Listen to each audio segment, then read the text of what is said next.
સ્વાધ્યાયના દાખલા કરીશું બરાબર છે તો શરૂઆત કરીએ છીએ સ્વાધ્યાયના દાખલા નંબર 1 થી એમાં કહ્યું છે ખાલી જગ્યા પૂરો અહીંયા વિદ્યાર્થી મિત્રો ખાલી જગ્યાઓ જે છે તે સાર્થક અંકોને ધ્યાનમાં રાખીને આપણે સોલ્વ કરવાની છે તો શરૂઆત કરીએ તમે બુક તમારી પાસે જ રાખજો જેથી તમે સરળતાથી ક્વેશ્ચન જોઈ શકો પહેલો ક્વેશ્ચન છે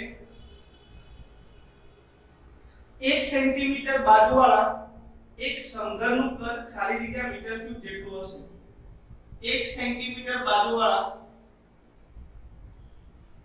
સમઘનનું કદ પ્રશ્ન પૂછે છે મીટર ક્યુબમાં શોધો હશે બરાબર છે શોર્ટમાં મેં ક્વેશ્ચન લખ્યો છે ધ્યાન આપો તો સમઘનનું કદ કેટલું થાય તો આપણે એનું સોલ્યુશન કરીએ છીએ સમઘનનું કદ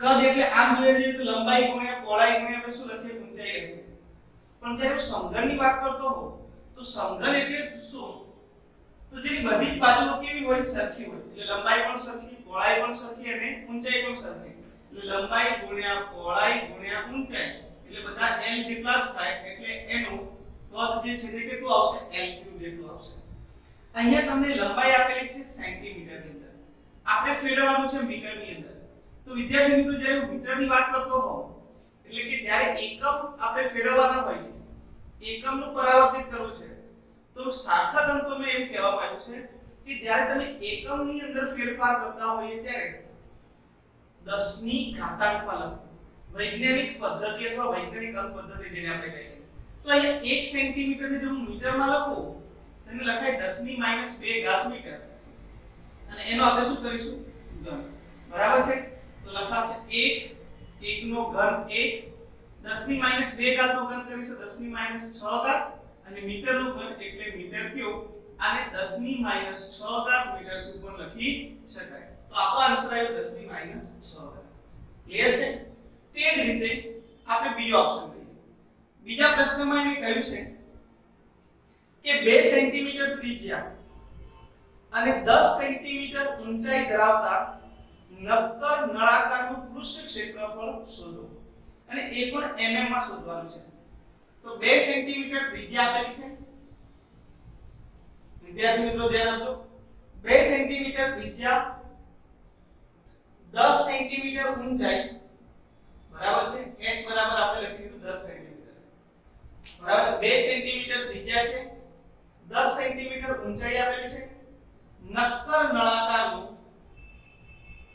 નક્કર નળાકારનું પૃષ્ઠ ક્ષેત્રફળ શોધવાનું છે પૃષ્ઠ ક્ષેત્રફળ અને એ પણ આપણે શોધવાનું છે mm ની અંદર એટલે કે મિલીમીટર ની અંદર શોધવાનું છે તો વિદ્યાર્થી મિત્રો નળાકારનું પૃષ્ઠ ક્ષેત્રફળ કેટલું થશે તો 10મા ધોરણની અંદર પણ આપણે સમજી ગયા કે નળાકારનું પૃષ્ઠ ક્ષેત્રફળ કેવી રીતે શોધી શકાય તો આ સમજવા જેવો પ્રશ્ન છે આ નળાકાર છે તો નળાકારનું આખું જે ક્ષેત્રફળ શોધતા હોય તો એમાં ઉપરનો ભાગ એટલે કે જો એની ત્રિજ્યા r હોય તો ઉપરના r છેદનું ક્ષેત્રફળ વર્તુળનું ક્ષેત્રફળ πr² આવે આ નીચે જે છે એનું પણ કેટલું ક્ષેત્રફળ આવે πr². નક્કર નળાકારનું આપણે પૃષ્ઠ ક્ષેત્રફળ શોધીશું આ પૃષ્ઠ એટલે કે બાજુ જો ઊંચાઈ h હોય અને ત્રિજ્યા r હોય તો આ બાજુ જે છે એનું ક્ષેત્રફળ તમે સમજી ચૂક્યા છો 2πrh આવે તો જ્યારે નળાકારનું કુલ પૃષ્ઠ ક્ષેત્રફળ શોધીશ નક્કર નળાકારનું પૃષ્ઠ ક્ષેત્રફળ જ્યારે હું લખીશ ત્યારે કુલ પૃષ્ઠ ક્ષેત્રફળ કેટલું થાય તો πr² બરાબર છે આ બંને વર્તુળો અને આ બાજુનું માપ એટલે કે 2πrh જેટલું ક્ષેત્રફળ થાય તો વિદ્યાર્થી મિત્રો 2πr² 2πrh આમ તો આ બધી વસ્તુ તમે સમજી ચૂક્યા છો અને ભણી ચૂક્યા પણ છો એટલે વધારે આપણે ચર્ચા કરવાની રહેતી નથી આમાંથી આપણે 2πr કોમન કાઢી લઈએ તો શું બચે ભાઈ r h હવે બધી કિંમત મૂકી દો 2 પાઈ એટલે 22 ના છેદ 7 અથવા 3.14 પણ લખી શકો 3.14 પણ લખી શકો ત્રિજ્યા જે છે તે અહીંયા શામાં છે તો સેન્ટીમીટરમાં છે વિદ્યાર્થી મિત્રો આપણે જોઈએ છે શામાં તો મિલીમીટર ની અંદર તો સેન્ટીમીટર ને આપણે મિલીમીટરમાં ફેરવીએ તો અહીંયા પણ હું r ની કિંમત લખું છું, ધ્યાન આપજો 2.0.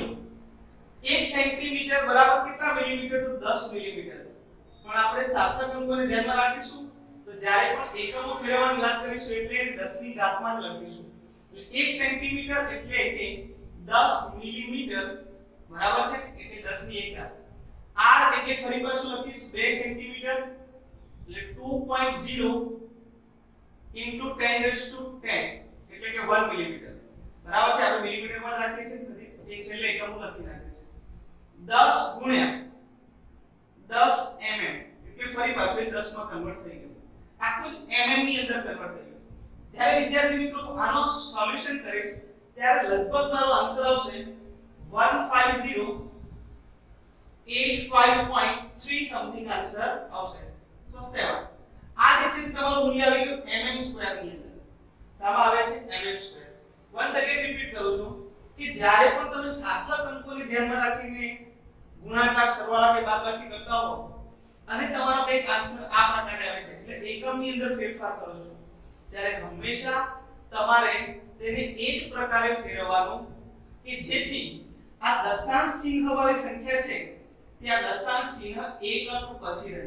આ પ્રકારે આપણે ફેરવીશું તો આનો આન્સર મારો શું આવશે? 1 2 3 અને 4. તો 1.5 10 raised to 4 mm સ્ક્વેર લખી શકાય.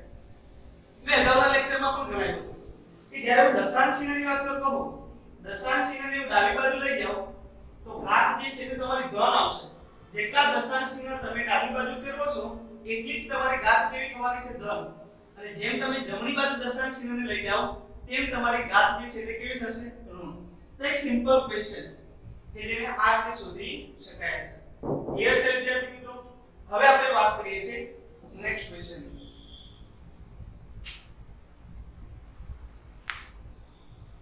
ચલો વિદ્યાર્થી મિત્રો બોર્ડ પરથી ફટાફટ કોપી કરી લેજો મારી સાથે સાથે, બરાબર છે?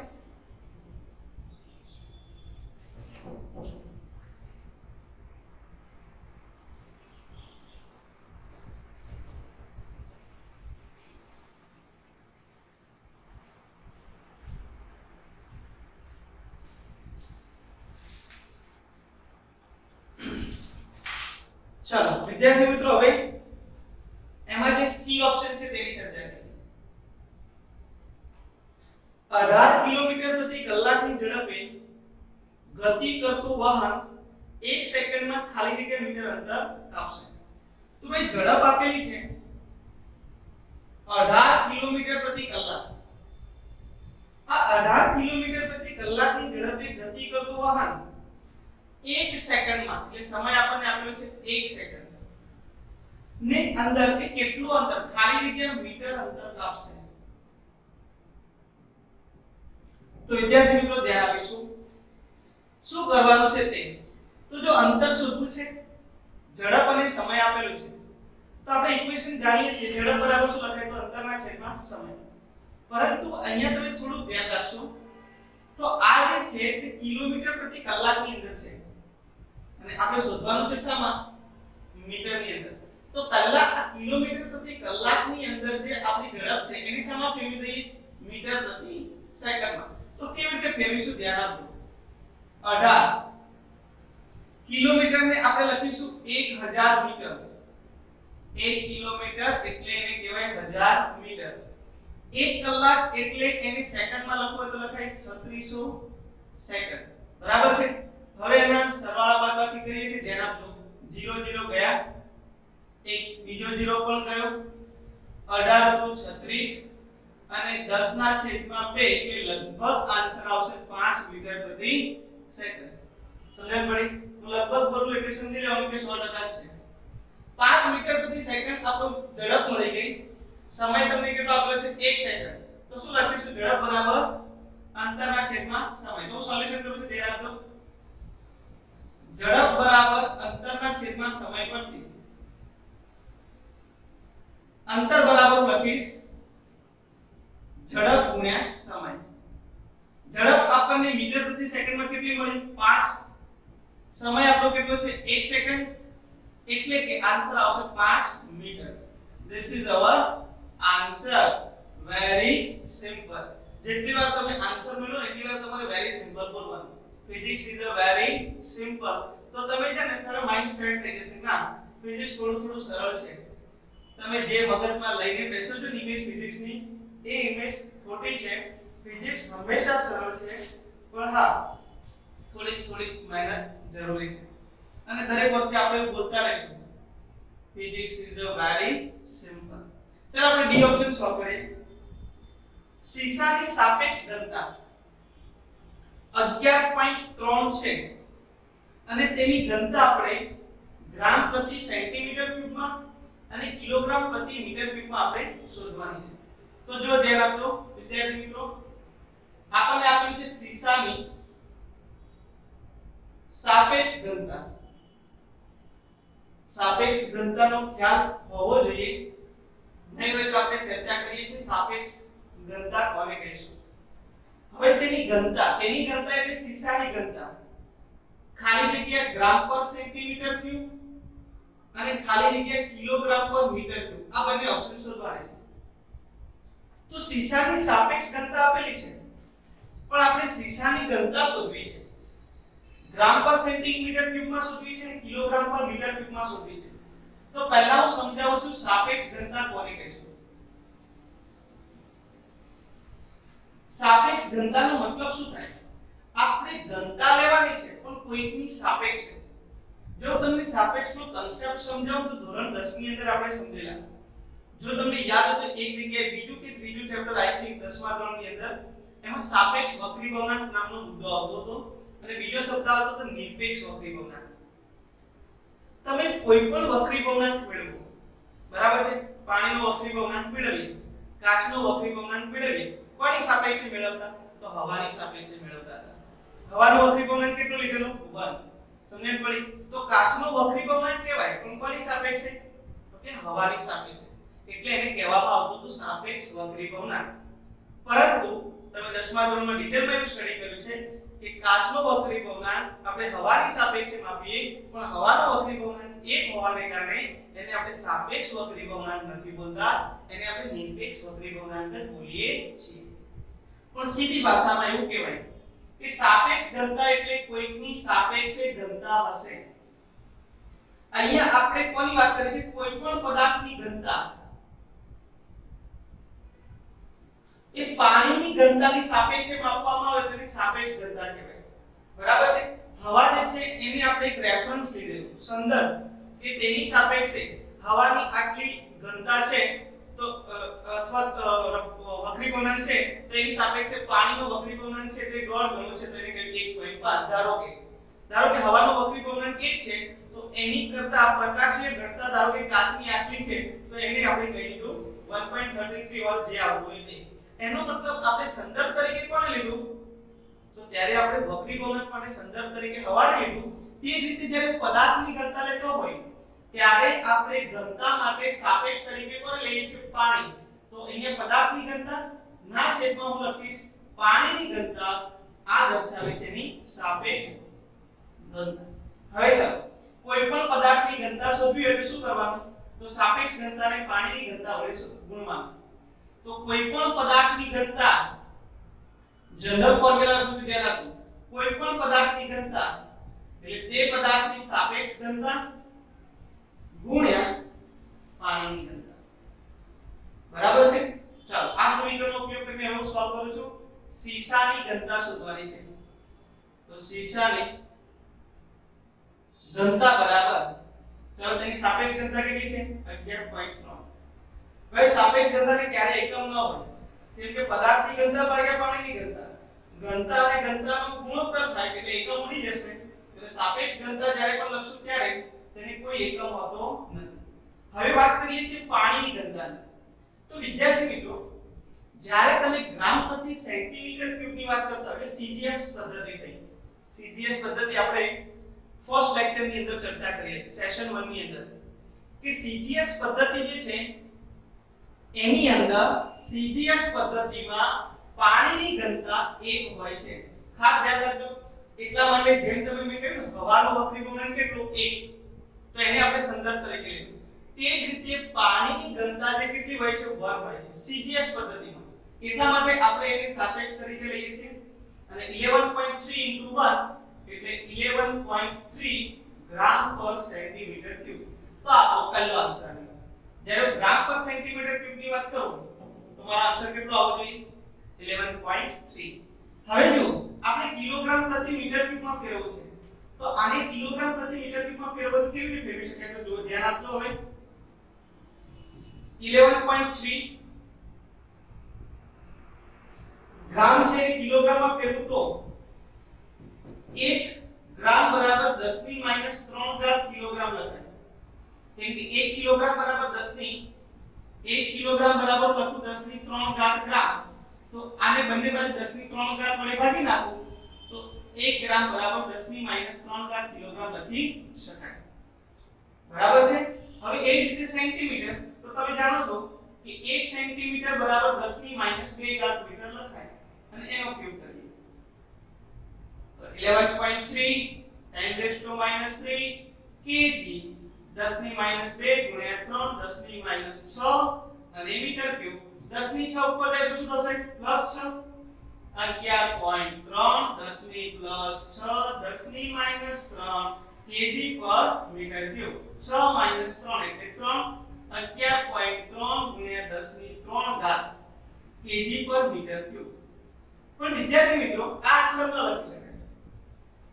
જો તમારે આન્સર લખવો હોય તો દશાંશ ચિહ્ન જે છે તે તમારે અહીંયાથી ખસેડવું પડશે. દશાંશ ચિહ્નને થોડા આગળ લઈ જાઓ. 1 પોઈન્ટ આગળ તો 1.13 ઇન્ટુ કેટલા લખાય 10 to 4 તો kg પર મીટર ક્યુબ. તો આપણો ફાઇનલ આન્સર થયો 1.13 10 to 4 kg પર મીટર ક્યુબ. ચલો વિદ્યાર્થી મિત્રો આઈડિયા આવે છે. જ્યારે પણ સાતક અંકોની ચર્ચા કરતા હોય એકમને પરાવર્તિત કરતા હોઈએ ત્યારે એકમને જ્યારે પરાવર્તિત કરો છો ત્યારે તેની જે ગણતરી છે તે 10 ની ઘાતની અંદર જ દર્શાવવી જોઈએ. જ્યારે તમારો ફાઇનલ આન્સર આવે છે ત્યારે દશાંશ ચિહ્ન એક અંક પછી જ હોવો જોઈએ. આ બધી જ વસ્તુની ધ્યાન રાખીને આપણે સાતક અંકોની ગણતરી કરતા હોઈએ છીએ. બરાબર છે. તો હવે બીજો એક પ્રશ્ન લઈએ છીએ. હવે આપણે ચર્ચા કરીશું એમાં જ એકમોના યોગ્ય પરિવર્તન દ્વારા આપણે ખાલી જગ્યા પૂરવાની છે. ચાલો હવે વિદ્યાર્થી મિત્રો ધ્યાન આપજો. એકમોમાં પરિવર્તન કેવી રીતે થાય તેની ચર્ચા કરીએ. ચાલો આ યોગ લખાઈ ગયો છે.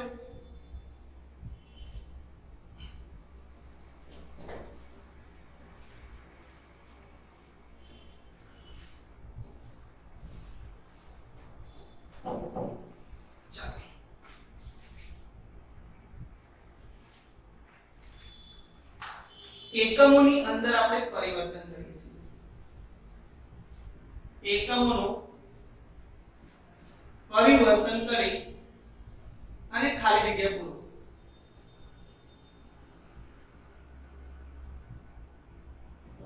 ચાલો આપણે એક સરસ ટોપિક છે. ધ્યાન આપજો વિદ્યાર્થી મિત્રો. આપણે એને અલગ રીતે સોલ્વ કરીએ છીએ અને સરળતાથી પણ સોલ્વ કરીશું. પહેલો ક્વેશ્ચન એમાં પૂછ્યો છે कि 1 kg metre square second raise to -2 is equal to खाली जगह gram centimetre square second raise to -2. હવે આપણે એક ખાલી જગ્યા પૂરવી છે તો શું કરીશ? તો વિદ્યાર્થી મિત્રો ધારો કે આ મારો આન્સર છે. અહીંયા જે પણ આવવાનું છે તે મારો આન્સર છે. ધારો કે આપણો આન્સર x છે. એનો મતલબ મારે x શોધવું છે. ક્લિયર છે? ધારો કે આપણે ખાલી જગ્યાનો આન્સર કેટલો છે x. તો x શોધવાને x ની સૂત્રનો કરતા બનાવી દઉં તો એકદમ સરળતાથી સોલ્વ થઈ જશે. x ની સૂત્રનો કરતા બનાવીએ તો 1 kg m/2 2 upon ગ્રામ સેન્ટીમીટર સ્ક્વેર (2). હવે આ બંનેમાંથી પરિવર્તન કોણ કરવાનું? તો જે એકદમ મોટો હોય તેનું પરિવર્તન કરવાનું. આપણે સરળતાથી કરી શકીએ. કેવી રીતે જો આ બધું CGS માં છે અને આ બધું કોણ છે MKS. એનો મતલબ આ એકમ મોટો થયો. કેવી રીતે જો 1 into 1 કિલોગ્રામ બરાબર કેટલા ગ્રામ થાય? તો 1000 એટલે કે 10 ની 3 ઘાત ગ્રામ. 1 મીટર બરાબર કેટલા સેન્ટીમીટર થાય? તો 1 મીટર એટલે કે 100 સેન્ટીમીટર 10 ની 2 ઘાત સેન્ટીમીટર નો વર્ગ. અને સેકન્ડ છે તેને આપણે સેકન્ડમાં જ રાખીશું કેમ કે બંને એકમની અંદર એટલે એમકેએસ માં અને સીજીએસ માં બંનેમાં સેકન્ડ જ હોય છે એટલે આપણે ફેરવવાની જરૂર નથી. ચાલો કોઈ પણ એકને જ ફેરવીશું, બંનેને ફેરવવાની જરૂર નથી. ચાલો 10 ની 3 ઘાત g 10 ની 4 ઘાત centimetre square second raise to -2 divide by gram centimetre square second raise to -2. ચલો વિદ્યાર્થીઓ અહીંયાથી ગ્રામ છે તે ઉડી ગયા, સેન્ટીમીટર સ્ક્વેર પણ ગયા, સેકન્ડ રેઝ ટુ -2 પણ શું થયા ગયા. આન્સર શું આવે? તો બે જ પદ બચે છે 10 ની 3 ઘાત અને 10 ની 4 ઘાત. 10 ની 3 વત્તા 4 એટલે આન્સર શું આવે 10 ની 7 ઘાત. તો આપણને x નું મૂલ્ય મળી ગયું. તો હવે x ની જગ્યાએ એની કિંમત મૂકી દો તો મારો આન્સર આવી ગયો 10 ની 7 ઘાત gram centimetre square second raise to -2. ચલો વિદ્યાર્થી મિત્રો આઈ હોપ તમને સમજણ પડી હશે. એવો જ એક બીજો દાખલો લઈ લઈએ. 1 મીટર બરાબર ખાલી જગ્યા પ્રકાશ વર્ષ. બીજો પ્રશ્ન આવો કંઈક છે 1 મીટર બરાબર ખાલી જગ્યા પ્રકાશ વર્ષ. ભાઈ પ્રકાશ વર્ષને ઇંગ્લિશમાં કહેવાય લાઇટ યર. પ્રકાશ વર્ષ એ શાનો એકમ છે? તો અંતરનો એકમ છે. પ્રકાશ વર્ષ મેં આગળ પણ ચર્ચા કરી હતી વિદ્યાર્થી મિત્રો, બરાબર છે?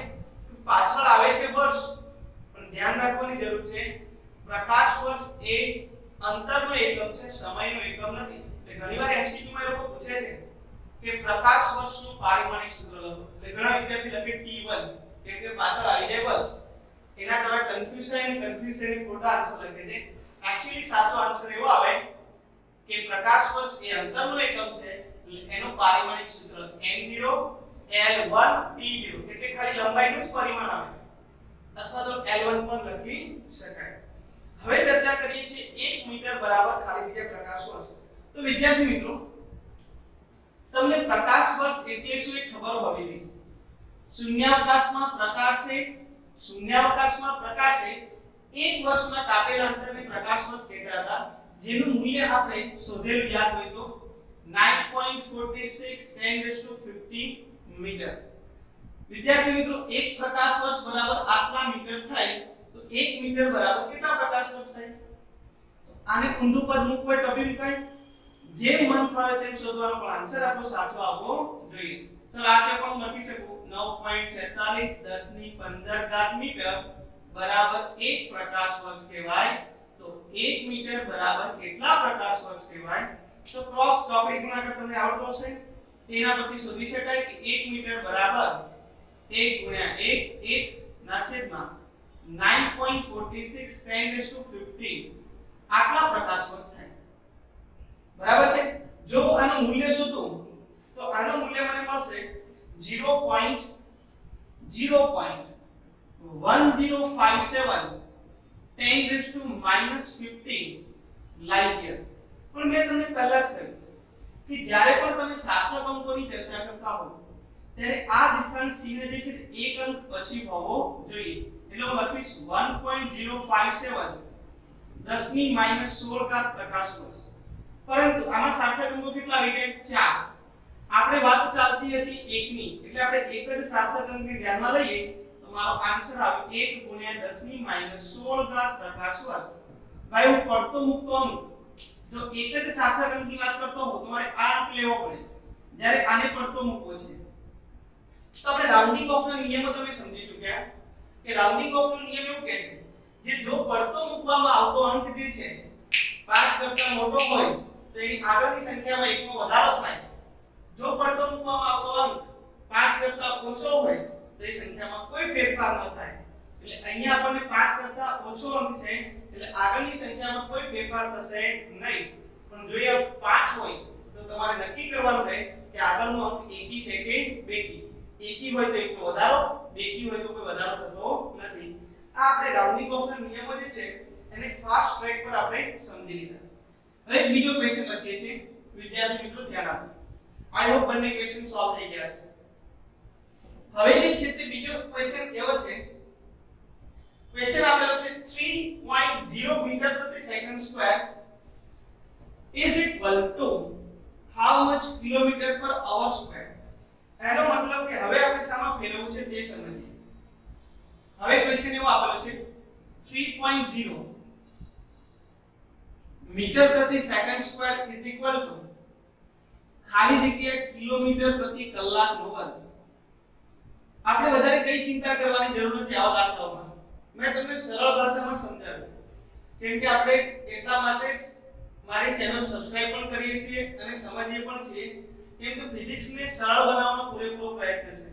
તમે ઘણા બધા દાખલા અહીંયા બોર્ડ પર એવી રીતે જોશો કે જે પ્રકારે સોલ્યુશન તમને મોડર્ન કોઈ પણ બુકની અંદર જોવા મળશે નહીં. કારણ કે physics is my life, I will make it easy. I will try my best to solve easily. સમજણ પડી? એટલે આપણે સરળ બનાવવાનો પ્રયત્ન કરવાનો છે, અઘરું નથી બનાવવાનો. ધારો કે મને પ્રશ્ન પૂછ્યો કે 3 મીટર પ્રતિ સેકન્ડ સ્ક્વેર બરાબર ખાલી જગ્યા કિલોમીટર પ્રતિ કલાક સ્ક્વેર, તો આનો આન્સર ધારી લઈએ કે x આવે છે. બસ તો x શોધવાનું મારે. x is equal to 3.0 metre પર સેકન્ડ સ્ક્વેર અપોન કિલોમીટર પ્રતિ કલાકનો વર્ગ. ચાલો વિદ્યાર્થી મિત્રો થોડું ધ્યાન રાખીને સોલ્વ કરીએ છીએ. એકમોને આપેલ કરીએ તો ધ્યાન આપો. 3.0 મીટર પ્રતિ સેકન્ડ સ્ક્વેર છેદમાં છે કિલોમીટર અને છેદનો છેદ અંશમાં એટલે કલાકનો વર્ગ. બોલો સમજણ પડી? મીટર પ્રતિ સેકન્ડ સ્ક્વેર આને કહેવાય અંશ, આને કહેવાય છેદ. અંશ અને છેદ. આ છેદમાં છે એટલે કિલોમીટર છે, આ છેદનો છેદ છે એ અંશમાં જશે. હવે વિદ્યાર્થી મિત્રો કોને ફેરવું? તો મેં તમને પહેલા કહ્યું જે એકમ મોટો હોય તેને આપણે નાના એકમમાં કન્વર્ટ કરવાનું. ચાલો 3.0 મીટર પ્રતિ સેકન્ડ સ્ક્વેર આ એમકેએસ પદ્ધતિ છે, બરાબર છે? પણ એના કરતા મોટો એકમ એટલે કિલોમીટર. 1 કિલોમીટર એટલે 10 ની 3 ઘાત મીટર લખાય. 1 કલાક એટલે 3600 સેકન્ડ લખાય.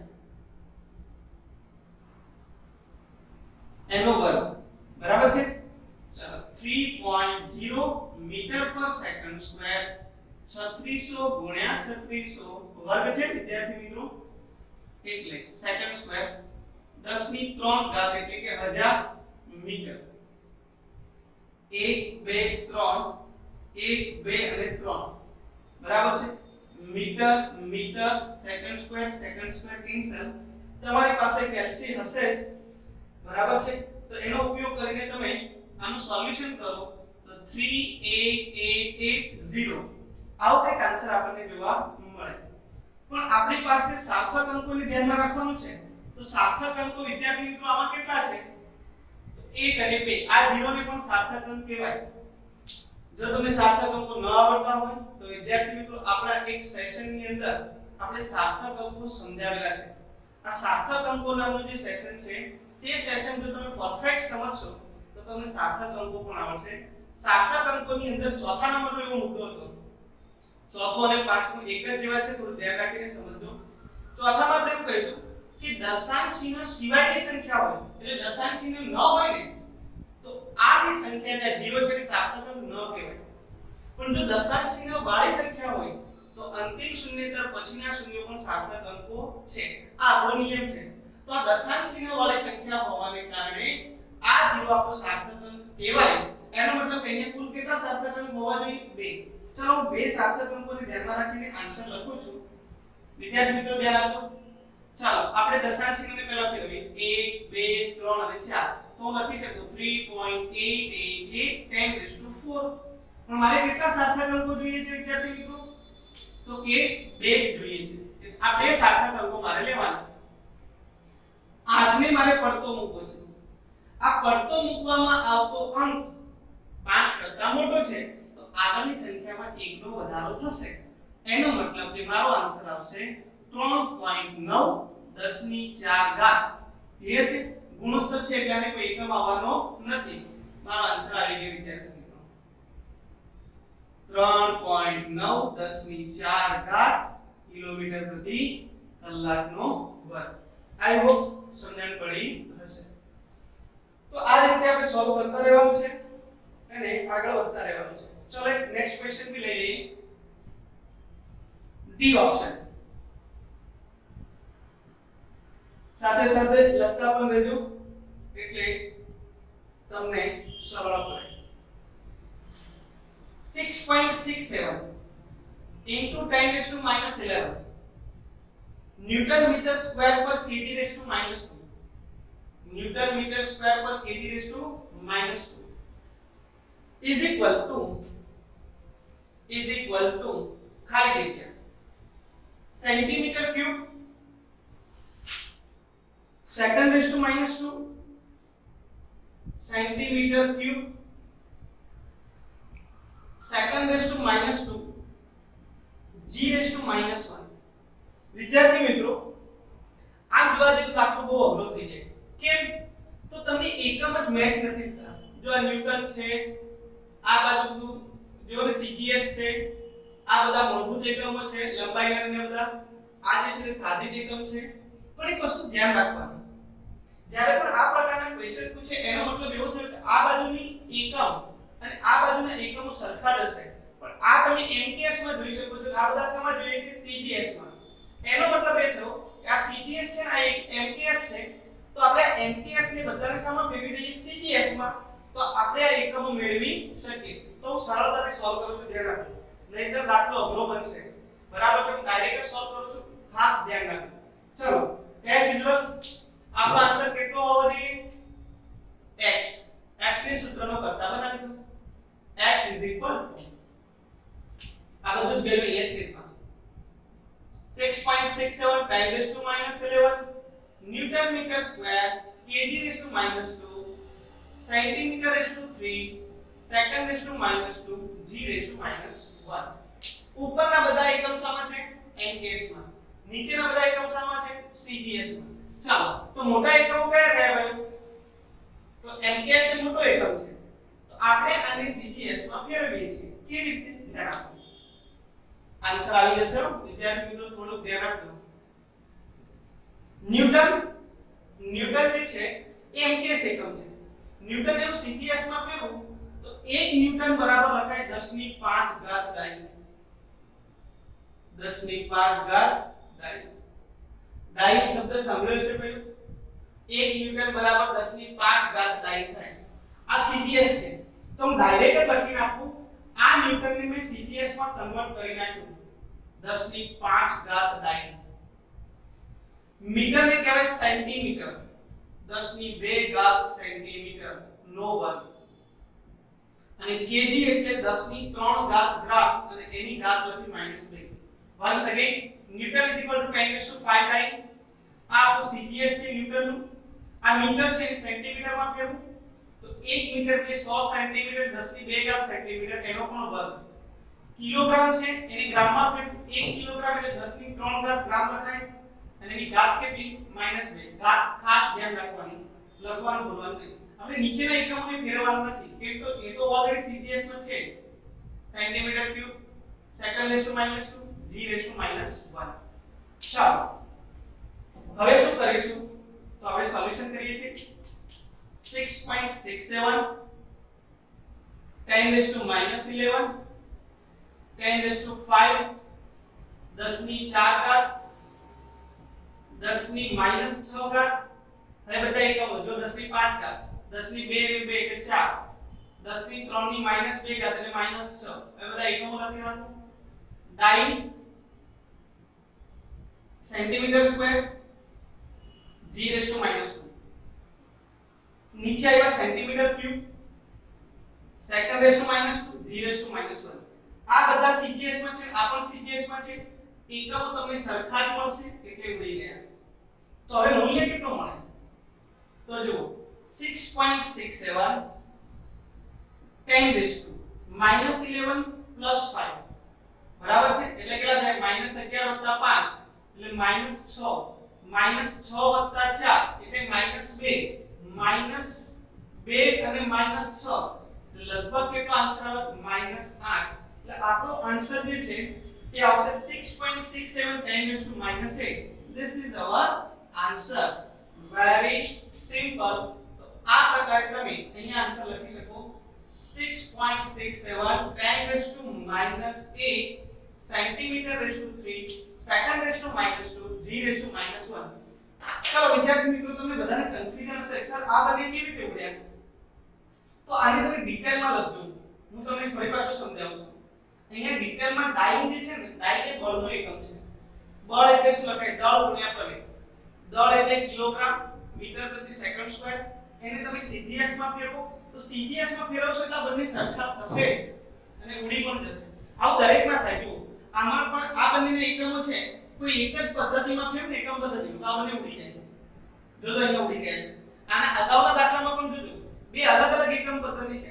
આ પદ્ધતિને આમાં ફેરવો કે આ પદ્ધતિને આમાં ફેરવો, પણ ગુણોત્તર તો શું થશે? ઉડી જશે. એટલે વધારે ચિંતા કરવાની જરૂર નથી.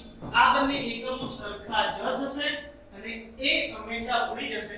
ગુણોત્તર ક્યારે એકમની અંદર આવતો નથી. એકમ રહિત થાય જ્યારે બંને સમાન ભૌતિક રાશિના ગુણોત્તર લેવામાં આવે ત્યારે. ક્લિયર છે વિદ્યાર્થી મિત્રો? તો આ જે છે તે સ્વાધ્યાયનો પહેલો અને બીજો દાખલો કમ્પ્લીટ થઈ. ચલો વિદ્યાર્થી મિત્રો, હવે આપણે કરીએ છીએ સ્વાધ્યાયનો ત્રીજો દાખલો. બુક સાથે રાખો, હું રકમ વાંચું છું અને સાથે સાથે આપણે ગણતા જઈએ. ઉષ્મા અથવા ઊર્જાનો એકમ કેલરી છે. ઉષ્મા અથવા ઊર્જાનો એકમ કેલરી છે અને તે લગભગ 4.2 જૂલ બરાબર છે. જ્યાં 1 જૂલ બરાબર 1 કિલોગ્રામ મીટર સ્ક્વેર સેકન્ડ -2 છે.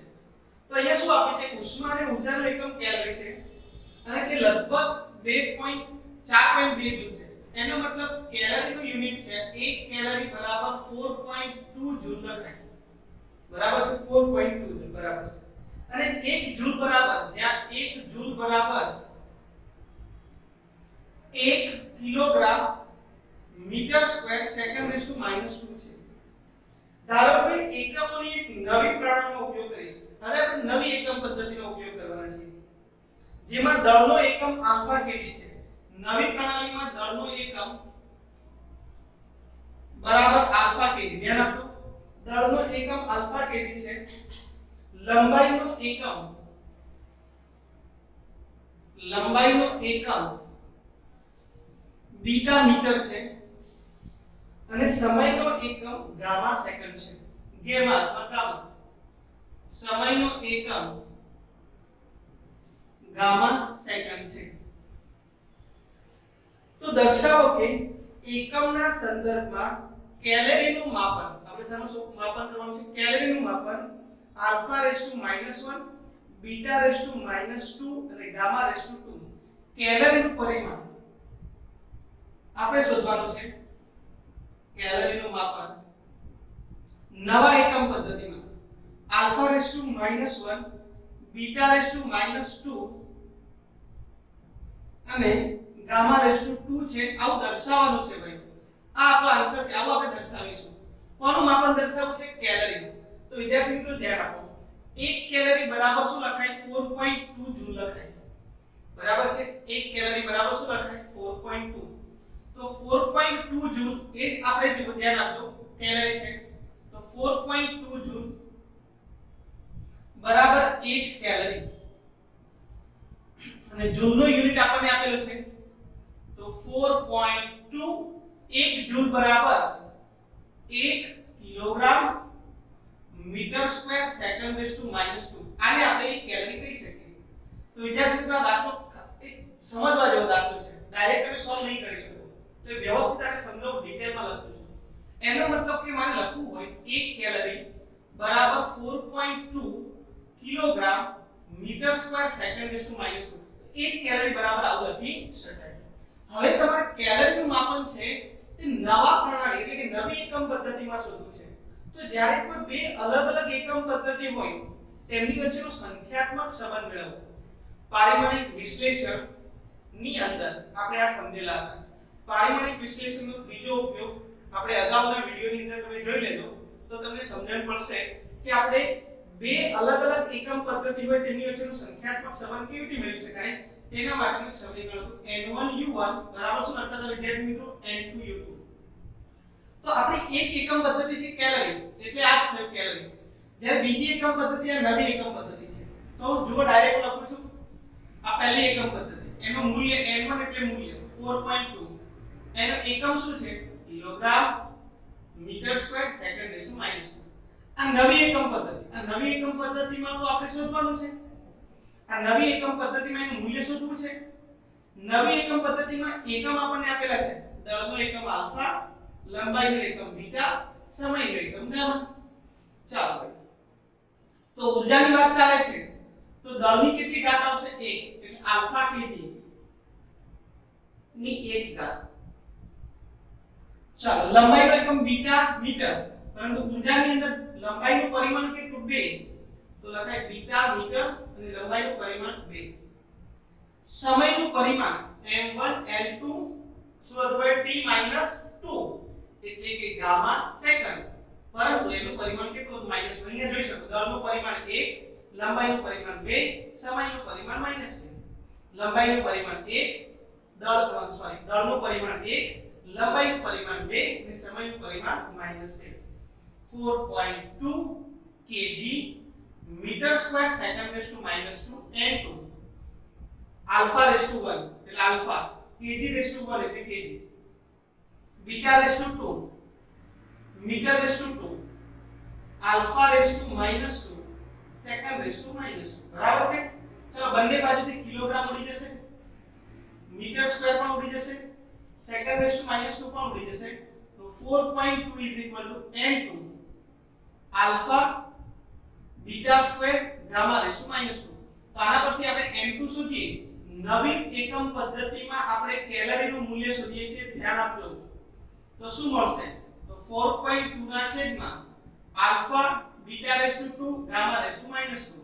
ચાલો આલ્ફા બીટા અને ગામા ને છેદમાંથી અંશમાં લઈ જઈએ તો આની ઘાત -1 થઈ જશે બીટાની ઘાત -2 થઈ જશે અને આની ઘાત +2 થશે જે લગભગ તમારે મેળવવાનું હતું.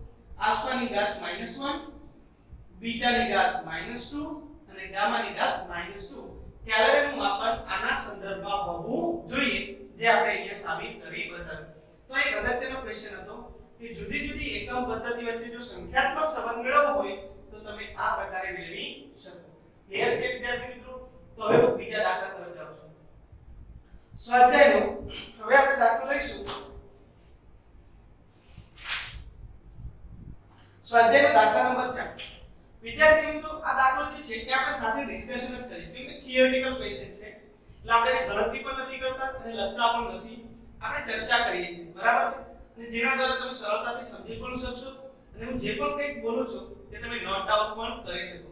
ટોટલી થિયરિટિકલ ક્વેશ્ચન છે. આની અંદર તમને અનુકૂળ હોય તેવા તમારા વ્યૂ આન્સર ની અંદર લખી શકો. જો ક્વેશ્ચન બોલું છું સ્વાધ્યાયનો ચોથો દાખલો કે આ કથનને સ્પષ્ટ રીતે સમજાવો. સરખામણી માટેના માનકોની સ્પષ્ટતા કર્યા વગર કોઈ પારિમાણિક રાશિ મોટી છે કે નાની તેમ કહેવું અર્થહીન છે. આ બાબતને ધ્યાનમાં રાખી નીચે આપેલા કથનોની જરૂરિયાત મુજબ ફરી લખો. તો વિદ્યાર્થી મિત્રો કે કોઈ પણ વસ્તુ નાની છે કે મોટી કેવી રીતે કહી શકાય તો કે સરખામણી દ્વારા. ચલો હું એમ કહું છું મારી ઊંચાઈ વધારે છે તો કોની સરખામણીમાં? અમિતાભ બચ્ચનની સરખામણીમાં. શું એના કરતાં મારી ઊંચાઈ વધારે છે તો કે ના. સમજણ પડી? ધારો કે વિદ્યાર્થી મિત્રો તમારામાંથી કોઈ એક વિદ્યાર્થીની વાત કરો તો એની ઊંચાઈ મારા કરતાં ઓછી હોઈ શકે તો હું એવું કહી શકું કે એની સરખામણીમાં મારી ઊંચાઈ વધારે છે પણ અમિતાભ બચ્ચનની સરખામણીમાં કે મારી ઊંચાઈ ઓછી. હંમેશા જ્યારે કોઈ પણ વસ્તુની ચર્ચા કરતા હોઈએ ત્યારે આપણે સરખામણીથી જ કરી શકીએ. કોઈ પણ વસ્તુની મોટી કે નાની કેવી રીતે કહી શકીએ તો એની સરખામણી. ગુરુ શિખર છે તેની ઊંચાઈ ખૂબ જ વધારે છે કોની સરખામણી તો બીજા કોઈ પર્વતની સરખામણીમાં. પણ હિમાલયની સાપેક્ષે કેવી કહેવાય તેની ઊંચાઈ ઓછી. તો સરખામણી દ્વારા જ કોઈ પણ વસ્તુનું પરિમાણ નાનું છે કે મોટું છે તે નક્કી કરી શકાય. તો હવે કથનોને સાબિત કરી અને પહેલો પ્રશ્ન લખ્યો છે. પહેલા પ્રશ્નમાં લખ્યું છે પરમાણુઓ ખૂબ જ નાના પદાર્થ છે. વાત સાચી છે પણ કોની સરખામણી? ધારો કે મારી પાસે પેન છે તો આ પેનની સરખામણીમાં તમે લખતા હોય ત્યારે તમારી સાથે પેન હોય તો તમે એવું લખી શકો કે પરમાણુઓ ક્વેશ્ચન છે પરમાણુઓ ખૂબ જ નાના પદાર્થ છે. સમજણ પડી? પરમાણુઓ ખૂબ જ નાના. હા તો પેનની સરખામણીમાં પરમાણુઓ ખૂબ જ નાના પદાર્થ છે. કોઈ પણ સાથે સરખાવી શકો. મોબાઈલ હોય તો લખી શકાય કે મોબાઈલની સરખામણીમાં પણ પરમાણુઓ કેવા છે? નાના. રબર છે તો રબરની સરખામણીમાં પરમાણુ ખૂબ જ નાના હોય. પેન્સિલની સાપેક્ષે પરમાણુ ખૂબ જ નાના હોય. સમજણ પડે છે? તમે આવી રીતે સરખામણીના સ્વરૂપમાં આન્સર આપી શકો. તો પહેલો ક્વેશ્ચન સોલ્વ થઈ ગયો. બીજાનો ડિસ્કશન કરું છું કે જેટ પ્લેન ખૂબ જ ઝડપથી ચાલે છે. વિદ્યાર્થી મિત્રો જેટ પ્લેન ખૂબ જ ઝડપથી ચાલે છે. વાત સાચી, પણ કોની સરખામણીમાં? તો મારી પાસે એક્સેસ છે, તમે જાણો છો, તો એક્સેસની સરખામણીમાં જેટ પ્લેન તો વધારે ઝડપથી ચાલવાનું. તમારી પાસે સાયકલ હોય તો સાયકલની સાપેક્ષે જેટ પ્લેન કેવું ચાલવાનું? ખૂબ જ ઝડપથી. લખી શકો, મન ફાવે તે લખી શકો કે મારા પપ્પા ચાલે છે એના કરતાં જેટ પ્લેન વધુ ઝડપથી ચાલે, મારી મમ્મી ચાલે એના કરતાં વધુ ઝડપથી જેટ પ્લેન ચાલે, હું ચાલો પેલી ચાલે, એટલે કે જે હોય તે આપણે એના સંદર્ભમાં આપણે અલગ અલગ લખી શકીએ. વિદ્યાર્થી મિત્રો, તો આની અંદર તમને અનુકૂળતા આવે તેવો આન્સર લખી શકાય. ત્રીજા ઓપ્શનની વાત કરું, જ્યુપિટરનું દળ ઘણું વધુ છે. ભાઈ તમને ખબર છે જ્યુપિટર એટલે ગુરુ ગ્રહ. ગ્રહોની અંદર સૌથી મોટો ગ્રહ કયો? તો જ્યુપિટર છે. જ્યુપિટર એ સૌથી મોટો ગ્રહ છે, તો એનું દળ ખૂબ જ વધુ છે. તમે પૃથ્વીની સાપેક્ષે વાત કરો તો પણ બહુ મોટું દળ છે. ચંદ્રની સાપેક્ષે વાત કરો તો પણ એનું દળ ખૂબ જ મોટું છે. મંગળ ગ્રહની સાપેક્ષે વાત કરો તો પણ એનું દળ ખૂબ જ મોટું છે. તમે એવું પણ લખી શકો, તમારી પાસે પેન છે, આ પેનની સાપેક્ષે ગુરુ ગ્રહનું દળ ખૂબ જ વધુ છે. તો કોઈ પણ વસ્તુનું પરિમાણ મોટું છે કે નાનું છે, એ વસ્તુ નાની છે કે મોટી છે, એને દર્શાવવા માટે સાપેક્ષ કન્સેપ્ટ ખૂબ જ જરૂરી છે. સમજણ પડી? આ વસ્તુ આ દાખલાઓમાં કહેવામાં આવે છે કે આ જે છે સરખામણી વગર તમે નાની કે મોટી કોઈ પણ વસ્તુને કહી શકતા નથી. This is called the relative concept. અને શું કહેવામાં આવે? સાપેક્ષવાદનો સિદ્ધાંત કહેવામાં આવે. ક્લિયર છે? બીજો એક પ્રશ્ન છે, આ રૂમમાં રહેલી હવામાં અણુની સંખ્યા ખૂબ જ વધારે છે. ધારો કે આખો રૂમ છે, બરાબર છે, એમાં બહુ બધા હવાના કણો હોય, બરાબર છે. ધારો કે મારી પાસે પેન છે, આ પેનનું ઢાંકણ છે, તો આ ઢાંકણની અંદર પણ હવાના અણુઓ હોય કે નહીં હોય? તો આની અંદર જે હવાના અણુઓની સંખ્યા છે તેના કરતાં તો રૂમમાં વધારે જ હોય. ધારો કે મારી પાસે એક બોટલ છે, પાણીની બોટલ, તો પાણીની બોટલમાં રહેલા હવાના અણુઓની સંખ્યા કરતાં રૂમમાં કેવા હોવાના? વધારે. તો આપણે સરખામણી કરવાની છે કે આની સાપેક્ષે આ વધારે છે. તમે તમારી ભાષામાં જે આવે તે લખી શકો. બીજો પ્રશ્ન છે, ઇલેક્ટ્રોન કરતા પ્રોટોન વધુ દળદાર છે, એટલે કે એનું દળ વધારે છે. વિદ્યાર્થી મિત્રો, સનાતન સત્ય વિધાન છે કે ઇલેક્ટ્રોન કરતા પ્રોટોનનું દળ જે છે તે વધારે છે. તમે જાણો છો કે ઇલેક્ટ્રોનનું દળ 9.1 10⁻31 kg હોય. કેટલું? તો ઇલેક્ટ્રોનનું દળ 9.1 10⁻31 kg છે. જ્યારે પ્રોટોનનું દળ E+ એટલે પ્રોટોનનું દળ 1.67 10⁻27 kg છે. લગભગ તમે જોઈ શકો 10⁴ જેટલો ફરક છે, એટલે 10,000 ગણો. સમજણ? અહીંયા તો ઓલરેડી સરખામણી આપેલી છે. સમજણ પડી? આ હકીકત છે કે ઇલેક્ટ્રોન કરતા પ્રોટોનનું દળ કેવું છે? ખૂબ જ વધારે. તો આ પ્રશ્નની અંદર સાપેક્ષવાદ આપી દીધો છે. તમને ઇલેક્ટ્રોનની સરખામણી પ્રોટોન સાથે કરી દીધી છે, એટલે વધારે ચર્ચા કરવાની જરૂર નથી. લખી શકાય કે હકીકત છે કે ઇલેક્ટ્રોન કરતા પ્રોટોનનું દળ હંમેશા કેવું હોય છે? વધારે. અને કેટલું વધારે? તો આ રીતે તમે મેળવી શકો. એના પછીનો મુદ્દો કે પ્રકાશની ઝડપ કરતા ધ્વનિની ઝડપ ખૂબ જ ઓછી હોય છે. વિદ્યાર્થી મિત્રો, પ્રકાશની ઝડપ ખૂબ જ વધારે હોય છે, અને અહીંયા સરખામણી આપી દીધેલી છે. તો હકીકત છે કે પ્રકાશની ઝડપ કરતા ધ્વનિની ઝડપ કેવી હોય છે? ખૂબ જ ઓછી હોય છે. વિદ્યાર્થી મિત્રો, મને યાદ છે ત્યાં સુધી ધ્વનિની ઝડપ આપણને ખબર છે કે લગભગ 340 મીટર પ્રતિ સેકન્ડ સ્ક્વેર હવાની અંદર હોય, અને પાણીની અંદર એનું મૂલ્ય 1450 મીટર પ્રતિ સેકન્ડ. આંકડા એપ્રોક્સિમેટ લખું છું કે હવામાં આ ધ્વનિની વાત ચાલે છે કે ધ્વનિની ઝડપ હવામાં કેટલી હોય? તો લગભગ 340 મીટર પ્રતિ સેકન્ડ, અને પાણીમાં લઈ જાવ તો 1450 મીટર પ્રતિ સેકન્ડ થાય. પણ એની સંદર્ભમાં જો હું વાત કરું પ્રકાશની, તો પ્રકાશની ઝડપ કેટલી વિદ્યાર્થી મિત્રો? તો પ્રકાશની ઝડપ 3 × 10⁸ મીટર પ્રતિ second square. This is very large compared to this one. સમજણ પડે છે? તો પ્રકાશની ઝડપ કરતા ધ્વનિની ઝડપ ખૂબ જ વધારે હોય છે, જે આપણને સરખામણી ઓલરેડી આપી દીધેલી છે. તો વિદ્યાર્થી મિત્રો, આ આપણો સ્વાધ્યાયનો દાખલા નંબર 4 થઈ ગયો. સ્વાધ્યાયનો ચોથો દાખલો એટલે એકદમ સરળ અને થિયરિકલ છે. તમે તમારા શબ્દોની અંદર કોઈ પણ વસ્તુની સાપેક્ષે આપણે બીજો પદાર્થ મોટો છે કે નાનો એ કેવી રીતે નક્કી કરી શકીએ? આ સાપેક્ષવાદને સમજવા માટેનું એક સરસ ઉદાહરણ એટલે કે આપણો સ્વાધ્યાયનો ચોથો દાખલો આપણને આપેલો છે. હવે આપણે આગળ વધીએ. સોલ્વ કરીએ છીએ સ્વાધ્યાયનો પાંચમો દાખલો. ક્લિયર છે વિદ્યાર્થી મિત્રો? તો હવે આપણે પાંચમો દાખલો. તમારી પાસે બુક હોય તો રકમ વાંચો.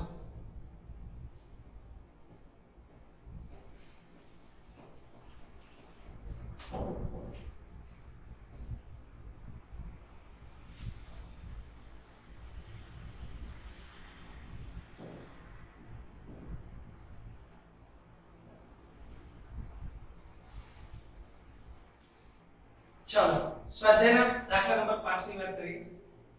લંબાઈનો નવો એકમ એવી રીતે પસંદ કરવામાં આવે કે શૂન્યાવકાશમાં પ્રકાશની ઝડપ 1 એકમ થાય. એનો મતલબ કે લંબાઈનો નવો એકમ એવો પસંદ કરો કે પ્રકાશની ઝડપ જે છે તે કેટલી થઈ જાય? 1 એકમ. એટલે એનું મૂલ્ય 1 થઈ જાય. જો પ્રકાશને સૂર્ય અને પૃથ્વી વચ્ચેનું અંતર કાપતા 8 મિનિટ અને 20 સેકન્ડ સમય લાગતો હોય તો લંબાઈના નવા એકમના સંદર્ભે સૂર્ય અને પૃથ્વી વચ્ચેનું અંતર કેટલું થાય તેની વાત કરવામાં આવેલી છે.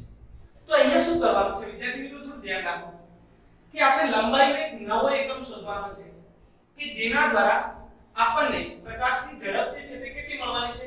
1 મીટર પ્રતિ સેકન્ડ. 1 એકમ મળે. તો આપણને ખબર છે કે પ્રકાશની આમ તો હવામાં ઝડપ, પ્રકાશની હવામાં ઝડપ કેટલી છે? 3 × 10⁸ મીટર પ્રતિ સેકન્ડ છે. ધારો કે હું લંબાઈનો એક નવો એકમ પસંદ કરું છું. લંબાઈનો નવો એકમ એને આપણે કહી દઈએ n * l. n એટલે ન્યુ, ન્યુ એટલે નવો, l એટલે લેન્થ એટલે કે લંબાઈ. આ લંબાઈનો એક નવો એકમ છે જેને આપણે સરળ ભાષામાં કહી દઉં n * l. આ આપણો નવો એકમ છે. હવે આપણે એવું કહ્યું છે કે પ્રકાશને સૂર્યથી પૃથ્વી સુધી પહોંચતા લાગતો સમય, તો પ્રકાશને સૂર્યથી પૃથ્વી સુધી પહોંચતા લાગતો સમય કેટલી મિનિટ આપેલી છે? 8 મિનિટ અને 20 સેકન્ડ આપેલી છે. તો 8 મિનિટને સેકન્ડમાં ફેરવી દો તો 8 × 60 આ સેકન્ડ થઈ ગયા વત્તા 20 આ ટોટલ સેકન્ડ આપણી પાસે આવી ગયા. 8 મિનિટ એટલે આને સેકન્ડમાં ફેરવું તો 480 અને આ કેટલા સેકન્ડ છે? તો 20. એટલે કુલ કેટલા સેકન્ડ થયા? તો 500 સેકન્ડ થયા. બરાબર છે. પ્રકાશને સૂર્યથી પૃથ્વી સુધી પહોંચતા લાગતો સમય જે છે તે આપણને મળી ગયો. હવે આપણે શું શોધવાનું છે?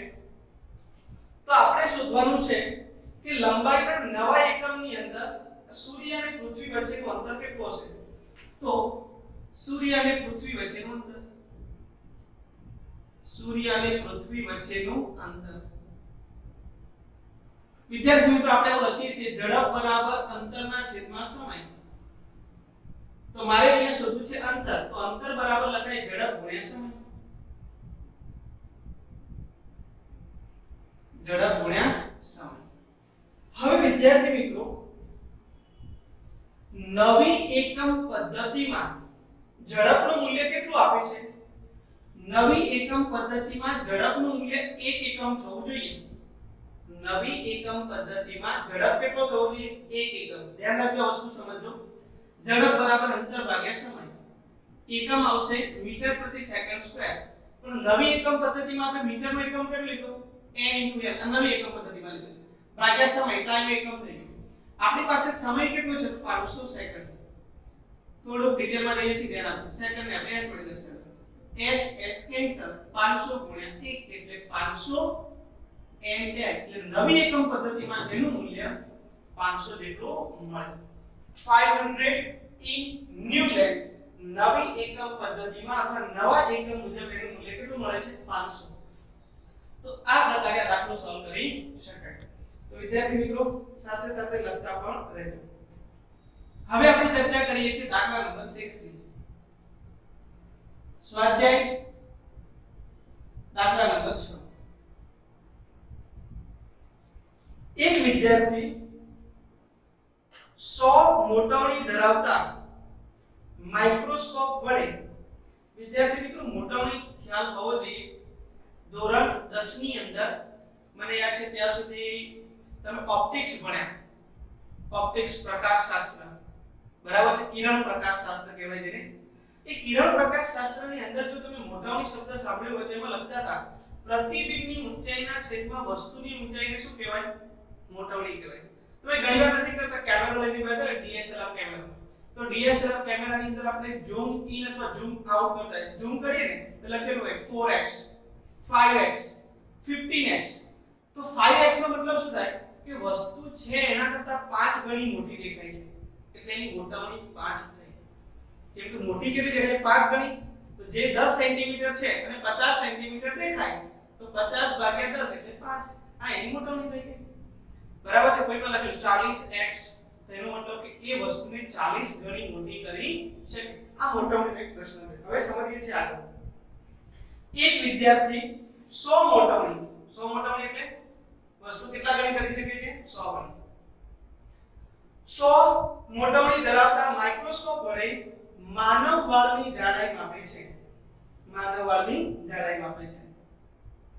તે 20 અવલોકનો નોંધે છે અને નક્કી કરે છે કે માઇક્રોસ્કોપના દ્રશ્ય ક્ષેત્રમાં વાળની જાડાઈ 3.5 mm છે માઇક્રોસ્કોપની અંદર એ માપે છે તો એને કેટલું મૂલ્ય મળે છે તો 3.5 તમે વિદ્યાર્થી મિત્રો ધારો કે મારી પાસે માઇક્રોસ્કોપ છે એના વડે હું જોઉં છું તો એ મને વસ્તુ જે દેખાય છે તે પ્રતિબિંબ દેખાય કે વસ્તુ તો કે પ્રતિબિંબ દેખાય કેમ કે જો તમે માઇક્રોસ્કોપ વડે વાળને કેમ જોવો છો તમે સરળતાથી જોઈ શકતા નરી આંખની જાડાઈ નથી માપી શકતા એટલે તો માઇક્રોસ્કોપનો ઉપયોગ કરીએ છીએ સમજણ પડી તમે ડીએસએલઆર કેમેરાથી ઝૂમ કરીને ધારો કે કોઈ વસ્તુ સામે છે એને 4x કરીને જોવો તો જે વસ્તુ દેખાય તે પ્રતિબિંબ દેખાય કે વસ્તુ કે પ્રતિબિંબ દેખાય વસ્તુ તો 5મા ભાગની હતી તમને જે દેખાય છે 5 ગણી એ તો તમારું પ્રતિબિંબ થઈ ગયું સમજણ પડે છે વિદ્યાર્થી મિત્રો તમે જે જુઓ છો તે શું છે પ્રતિબિંબ છે જુઓ છો તે શું છે પ્રતિબિંબ એના કરતા વસ્તુ તો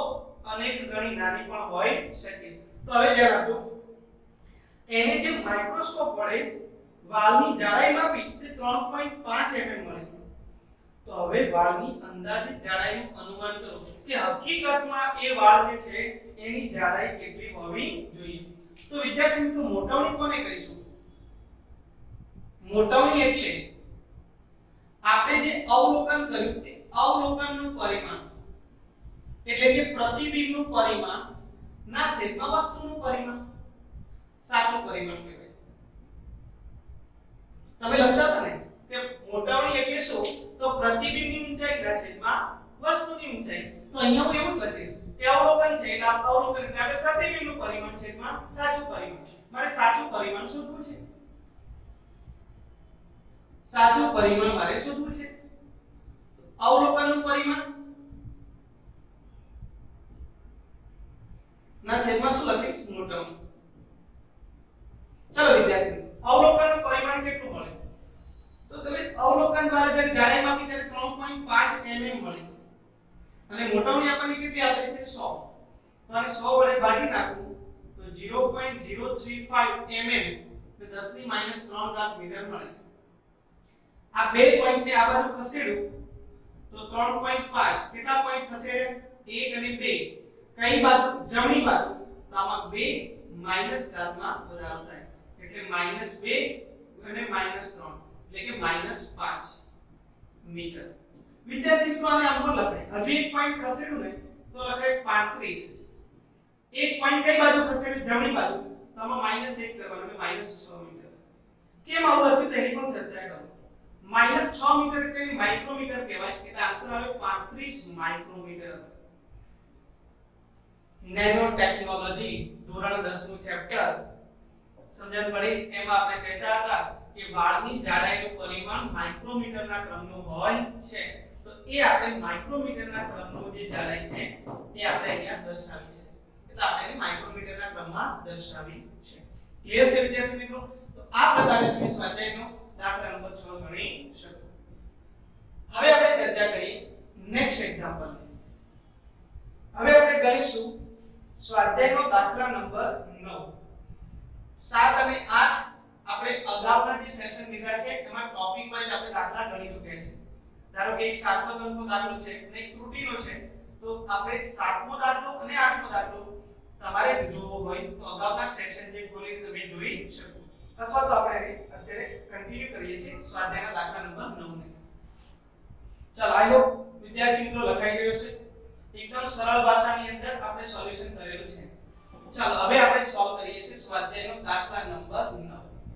ચાલો એકવાર ફટાફટ રકમ વાંચી લો, એટલે હું વાંચું ત્યારે સમજવામાં તમને સરળ પડે.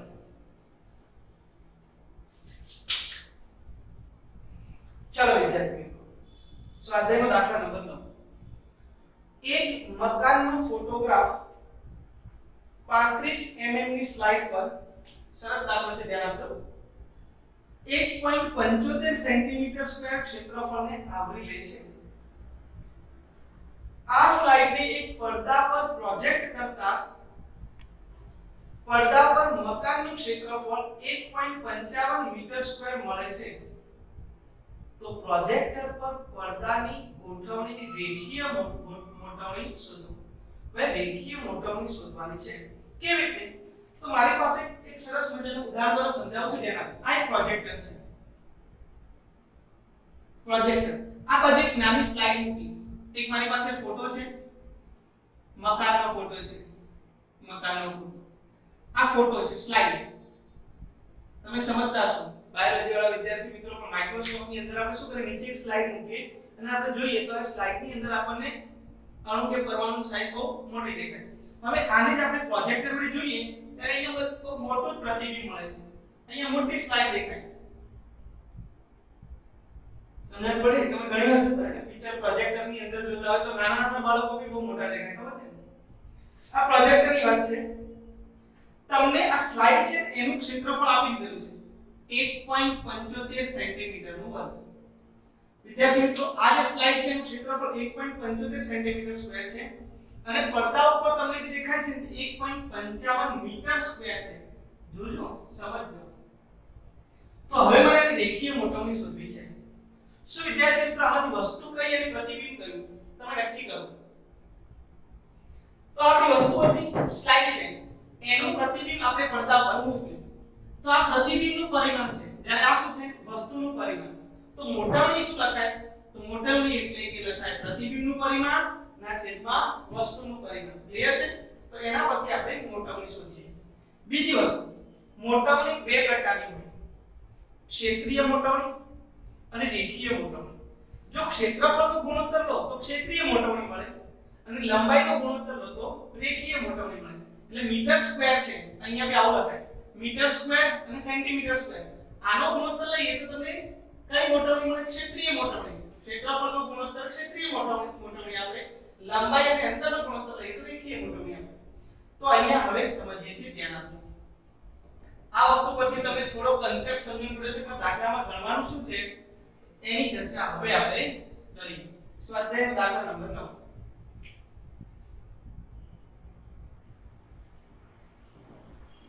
સ્વાધ્યાયનો દાખલા નંબર 9. ચાલો, તો અહીંયા મકાનના પ્રતિબિંબનું ક્ષેત્રફળ, મકાનના એટલે ફોટોગ્રાફની અંદર જે મકાન દેખાય છે તો મકાનના પ્રતિબિંબનું ક્ષેત્રફળ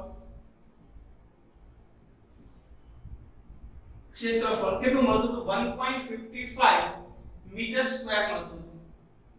બરાબર છે?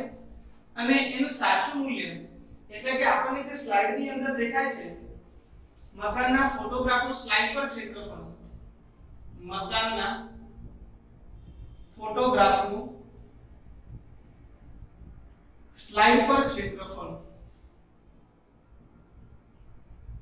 બરાબર એ આપણને કેટલું આપેલું છે? 1.75 સેન્ટીમીટર સ્ક્વેર આપેલું છે. બરાબર છે વિદ્યાર્થી મિત્રો? તો હવે આપણે મોટવણી શોધી લઈએ. કઈ મોટવણી? તો ક્ષેત્રીય મોટવણી કહેવાય. ક્ષેત્રીય મોટવણી એટલે ક્ષેત્રફળનો ગુણોત્તર. ચલો, પ્રતિબિંબનું પરિમાણ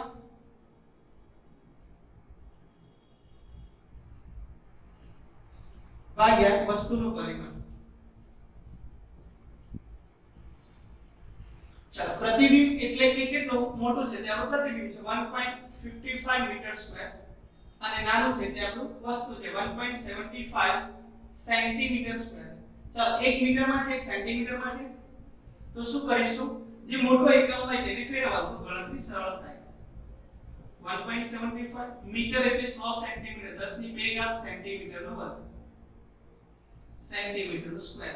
So 1.55 10 raised to 4 10 ની 2 ઘાત નો વર્ગ બરાબર છે કે 10 ની 4 ઘાત સેન્ટીમીટર સ્ક્વેર 1.75 સેન્ટીમીટર સ્ક્વેર ગયા બરાબર છે.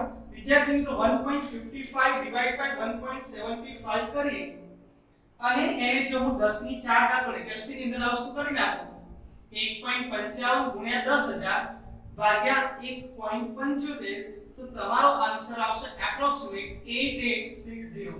આ ગુણોત્તર છે એટલે એકમ આવશે નહીં સેન્ટીમીટર સ્ક્વેર મળી ગયા. ભાઈ આ તમારી મોટવણી ખાસ ધ્યાન રાખો ક્ષેત્રીય મોટવણી છે. તમારે કઈ મોટવણી મેળવવી છે તો રેખીય મોટવણી. તો રેખીય મોટવણી અને ક્ષેત્રીય મોટવણી વચ્ચેનો સંબંધ નથી. રેખીય મોટવણી અને ક્ષેત્રીય મોટવણી. તો ક્ષેત્રીય મોટવણી